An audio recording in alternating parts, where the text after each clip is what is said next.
الرحمن علم القرآن خلق الإنسان علمه البيان الشمس والقمر بحسبان والنجم والشجر يسجدان والسماء رفعها ووضع الميزان ألا تطغوا في الميزان وأقيموا الوزن بالقسط ولا تخسروا الميزان والأرض وضعها للأنام فيها فاكهة والنخل ذات الأكمام والحب ذو العصف والريحان فبأي آلاء ربكما تكذبان خلق الإنسان من صلصال كالفخار وخلق الجان من مارج من نار فبأي آلاء ربكما تكذبان رب المشرقين ورب المغربين فبأي آلاء ربكما تكذبان مرج البحرين يلتقيان بينهما برزخ لا يبغيان فبأي آلاء ربكما تكذبان يخرج منهما اللؤلؤ والمرجان فبأي آلاء ربكما تكذبان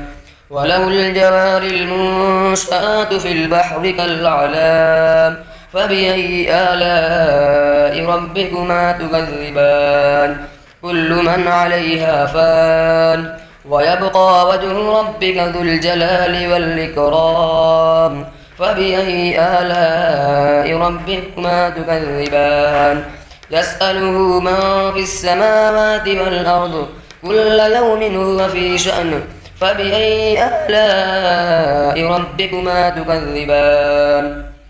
سنفرغ لكم أيها الثقلان فبأي آلاء ربكما تكذبان يا معشر الجن والإنس إن استطعتم أن تنفذوا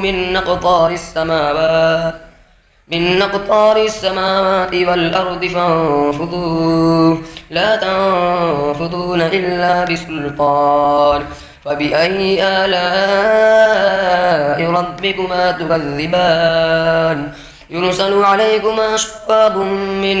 نار ونحاس فلا تنتصران فبأي آلاء ربكما تكذبان فإذا انشقت السماء فكانت وردة كالدهان فبأي آلاء ربكما تكذبان فيومئذ لا يسأل عن ذنبه إنس ولا جان فبأي آلاء ربكما تكذبان يعرف المجرمون بسيماهم فيؤخذ بالنواصي والأقدام فبأي آلاء ربكما تكذبان هذه جهنم التي يكذب بها المجرمون يطوفون بينها وبين حميم آن فبأي آلاء ربكما تكذبان ولمن خاف مقام ربه جنتان فبأي آلاء ربكما تكذبان ذواتا أفنان فبأي آلاء ربكما تكذبان